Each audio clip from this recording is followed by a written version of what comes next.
কেঁপে উঠল বাংলাদেশ সীমান্তবর্তী ভারতের তিনটি এলাকা। একটি নয়, পরপর তিনটি ভূমিকম্পে কেঁপে ওঠে ভারতের মণিপুর, অরুণাচল প্রদেশ ও মেঘালয়।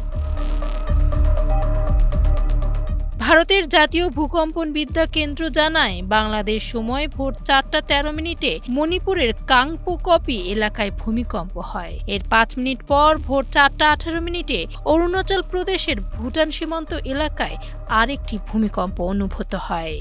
আর এর প্রায় ১ ঘন্টা পর ৫টা ৫ মিনিটে তৃতীয় ভূমিকম্পটি অনুভূত হয়।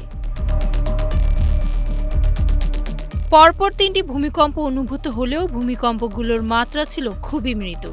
প্রথম ভূমিকম্পটি ছিল ৩.৫ মাত্রার, দ্বিতীয়টি ৩ মাত্রার এবং তৃতীয়টি ২.৯ মাত্রার।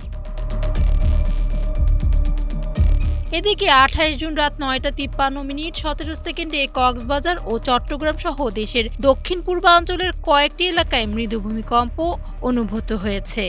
আবহাওয়া অধিদপ্তরের বিজ্ঞপ্তিতে বলা হয়েছে, হালকা শ্রেণীর এই ভূমিকম্পটির উৎপত্তিস্থল ছিল মিয়ানমার বাংলাদেশ সীমান্ত এলাকা। ডেস্ক রিপোর্ট, সময়ের আলো।